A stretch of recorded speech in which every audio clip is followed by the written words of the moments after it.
Welcome, welcome. So today we are on row 10 of our Green Dragon Tapestry Crochet lap blanket that we have going on. I was just gonna start doing kind of occasional rows, maybe row 10, row 20, just to show progress. Once we're into row 10, I'm able to do a little bit more of a full shot about what it looks like. It's thick enough that we can kind of start seeing the pattern going.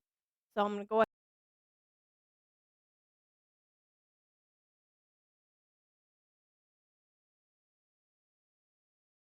ahead and bring you along on that. I just have the pattern pulled up real quick to just show where we're at. This particular row is going to start with a 3 neon and then 12 green. I have a 3mm hook ready to go. And let's pull that to the side real quick.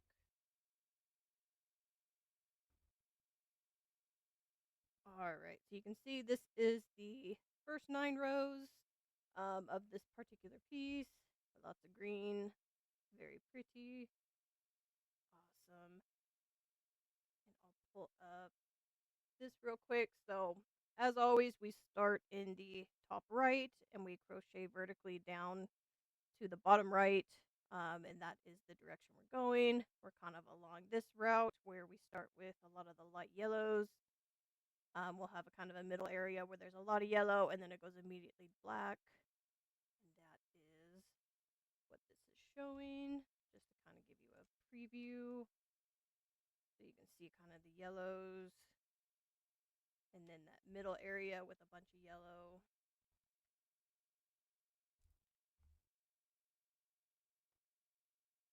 And then you have the black area.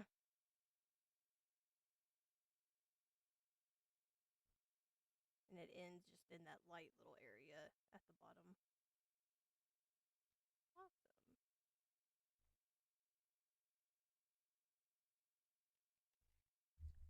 So my setup right now is I have the 6 skeins of yarn in a yarn bag, and I have kind of the ends pulled through the grommets just to keep that organized. I'm able to kind of store that over on the left of me, and I'm able to grab and line up the 6 colors. So they're ready to go. I either have the printed pattern over or on my other screen. I do have the PDF version pulled up on the screen so I can follow along. And from there, we just want to make sure we have the yarn lined up. Doesn't have to be perfect. We'll go into both loops of the first stitch. Try to get that in the middle of the screen. And I kind of drape all 6 colors over. Grab all 6 and pull through both loops. Just like that. Just want to make sure they line up semi. Doesn't have to be perfect. Like that. And I just tighten it. The first color we're going to use on this row is that neon green. So I'm going to pull that up, yarn over, and pull that single color through all 6. And that's just to lock it in so it doesn't move. And that's going to hold all these pieces of yarn in the row. That way they can't slide back and forth. There's always a little bit of give, but they're not going to be pulled through because of that knot. As well as when we do the color changes throughout the piece. Alright, so let's get started. We're going to start with 3 neon and then 12 of the green, then back to 6 neon. And it's always kind of, this first stitch is going to get a little hidden with all of this yarn being carried, so just make sure you kind of stretch it over. Make sure you're going into that first stitch and not missing it, otherwise your count's going to be off by 1. And we're going to do back loop only, single crochet. And then we're going to do 12 green.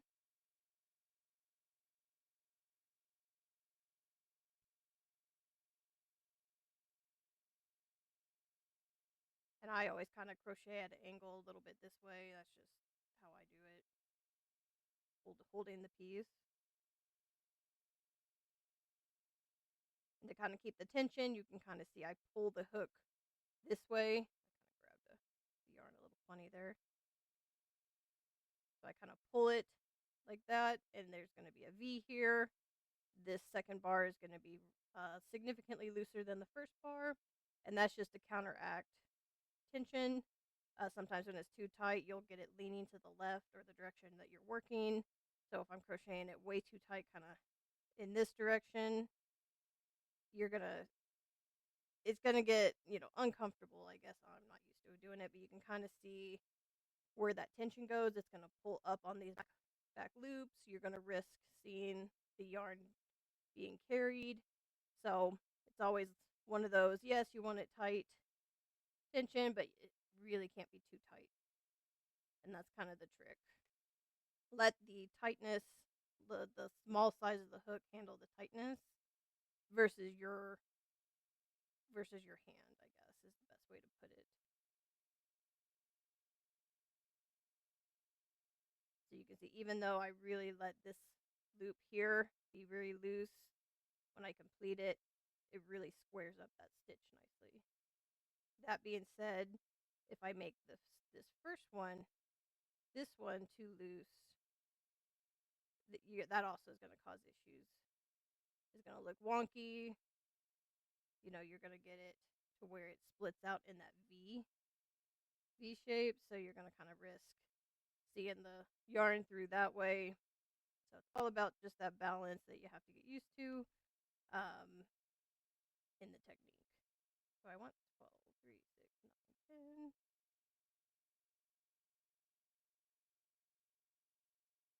And then we're going to go swap back to neon.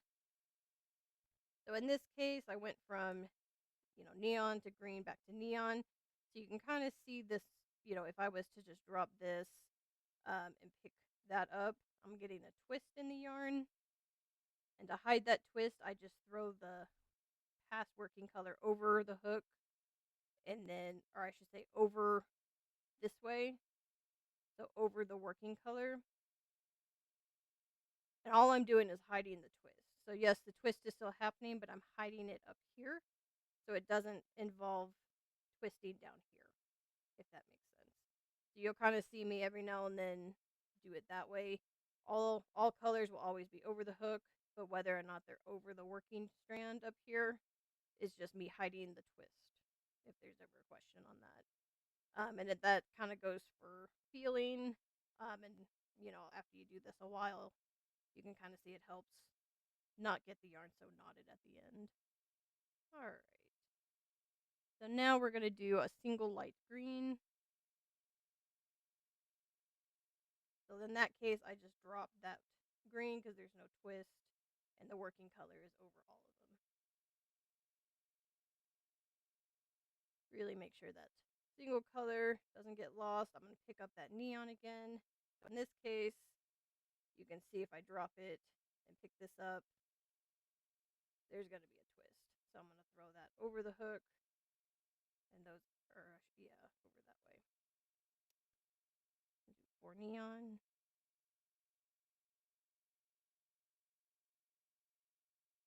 Don't split the yarn.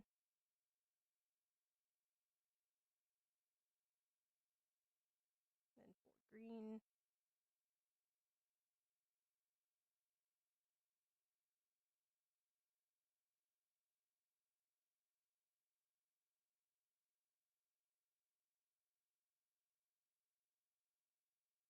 Two neon.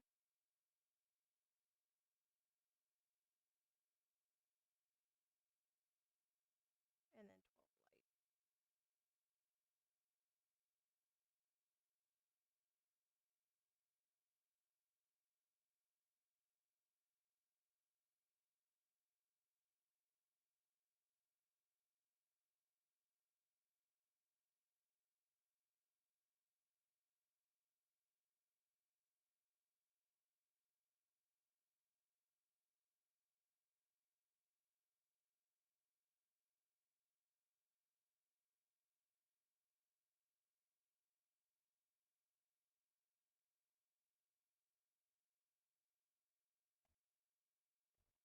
All right.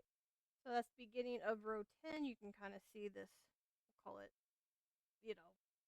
horn. It's, at the very top of the piece. My block pattern here.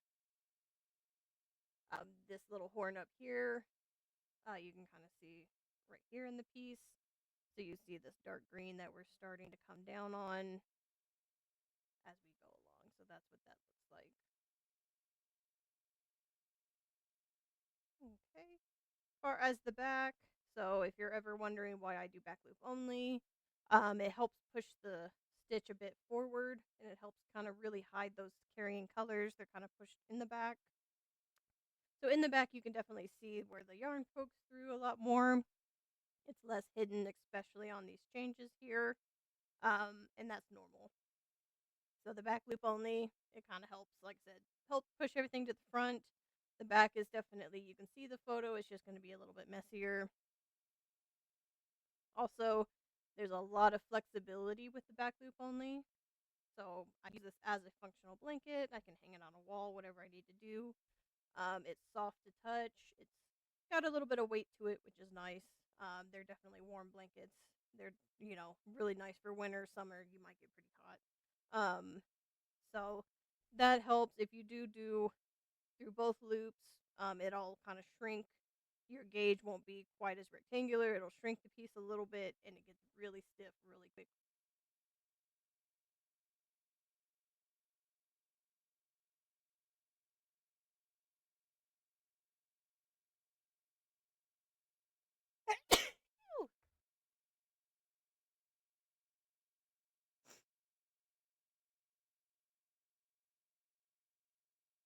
All right, we're coming down to the very end of the row. This particular row ends in 11 of the light green, which I have 8 done so far. And then the very last stitch is a neon. So we're going to finish this up. So go with the light green all the way to the very last stitch. And then we're going to swap it over to the neon for the very last one.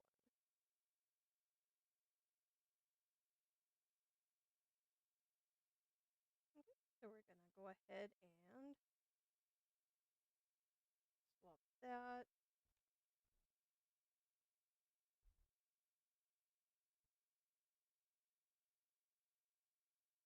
All right, and what I usually do when I cut the yarn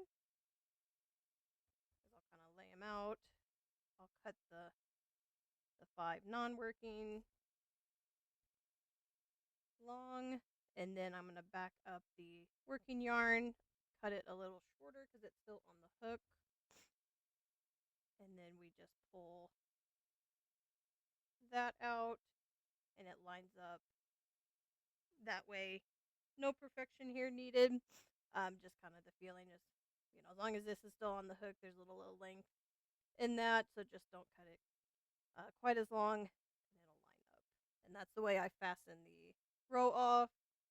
There's so many color changes, it kind of just knots itself. These are not going to come out. Yeah, you can pull a little bit and squish the yarn. Obviously, don't do it too much, and flatten that back out. But there's no way with all of these color changes in here, it's just one knot. It's not going to slide out. So that's what that looks like. So I see we have the kind of that dark portion that's down here. That is that portion. And then as we go along, we can kind of see the little horns and the nodules, I guess, lack of the better word, in here. And all of those nice blues and greens. I think it's so pretty.